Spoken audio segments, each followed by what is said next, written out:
여랑야랑 시작합니다. 이재명 기자. 예. 네, 첫 번째 주제 시작해 볼까요? 예. 실제 상황입니다. 네. 이 방송은 실제 상황입니다. 실제 공석 경보를 발령합니다. 1980년대 이런 방송 종종 나왔었죠. 네. 2019년 대한민국에서도 실제 상황이 벌어지고 있습니다. 바로 보수와 진보의 테러 없는 전쟁입니다. 어제 광화문 집회 이후에 오늘도 양쪽이 상당히 시끄러웠죠? 그렇습니다. 서로 제정신이 아니라는 말까지 나왔습니다. 문재인 정권을 흔들어 보겠다는 불순한 의도가 개입된 한 줌도 안 되는 조국 비호 세력의 길을 눌렀습니다. 저는 대통령이 도대체 제 정신인지 의심스럽습니다. 지금 당장 나와서 노동소발을 쓰라 말입니까?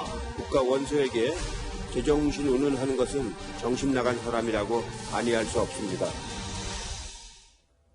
네, 서초동 집회도 역시 총력을 다하겠죠? 그렇습니다. 어제 보수층이 대결집을 하면서 이제 숫자 싸움은 피할 수 없게 됐습니다. 보수 진영은 박근혜 정부 당시 숫자 싸움에서 밀려 권력을 뺏겼다는 피해의식이 있죠. 반대로 진보 진영도 여기서 밀리면 권력을 뺏길 수 있다는 위기의식이 있습니다. 지난주 서초동 집회에서 최민희 전 민주당 의원은 문재인 대통령 탄핵 예방 집회다 이렇게까지 말했습니다.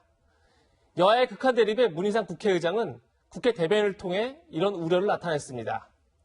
국회가 갈등과 대립을 부추기는 행태에 심각한 우려를 표합니다. 이는 대의민주주의 포기입니다. 문 의장의 우려에도 상황은 나아질 것 같진 않아요. 이 갈등 어떻게 풀어야 합니까? 예, 지금 상황에서 극한 갈등을 풀 수 있는 사람, 문재인 대통령 한 명뿐인 것 같습니다. 정치권에서 문 대통령이 조국 장관 수사와 거취에 대해서 분명한 입장을 밝히고 야당의 협조를 구하는 게 유일한 해법이라는 그런 진단이 나옵니다. 오늘의 한마디는 망가진 우리 조국 이렇게 정했습니다.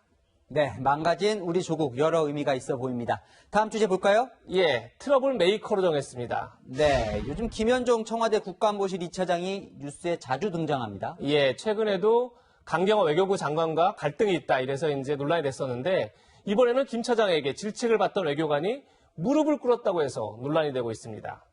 채널A 뉴욕 특파원이 국정감사 현장에서 직접 녹취한 내용을 먼저 들어보시죠. 김현종 실장이 의전 실수를 문제 삼아서 외교관을 무릎 꿇게 한 사실이 있습니까? 심하게 질책을 했죠. 심하게 질책 보려고 아닙니다. 그러니까 김 차장이 외교관 무릎을 꿇게 했다 이런 얘기인가요? 네, 무릎을 꿇게 한 건 아니라고 합니다. 지난달 뉴욕에서 한국 폴란드 정상회담이 있었는데 실무진의 실수로 김 차장이 배석하지 못했다고 합니다. 그러자 김 차장이 이를 질책하자 당시 의전 담당이던 A 서기관이 스스로 무릎을 꿇었다는 겁니다. 아무리 그래도 무릎을 꿇는 건 정상적인 건 아니잖아요. 그렇죠. 그러다 보니까 누리꾼들은 지금이 조선시대냐 이런 말까지 하고 있습니다.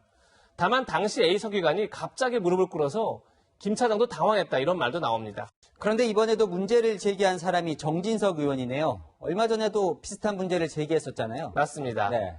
김 차장과 강 장관의 갈등서를 처음 제기한 것도 정진석 의원입니다. 당시에 정 의원은 이런 말도 했습니다. 요즘 그 외교부 외교관들 사이에서 강경화 장관 인기가 급상승하고 있다는 거예요. 왠지 아세요? 후임 장관으로 김현종이 올까 봐. 끝없는 구설로 인해 대한민국 외교 자체가 트러블 메이커가 되는 건 아닌지 걱정입니다. 네, 다음엔 성공적인 외교 소식으로 김 차장을 만나고 싶습니다. 지금까지 여랑야랑이었습니다.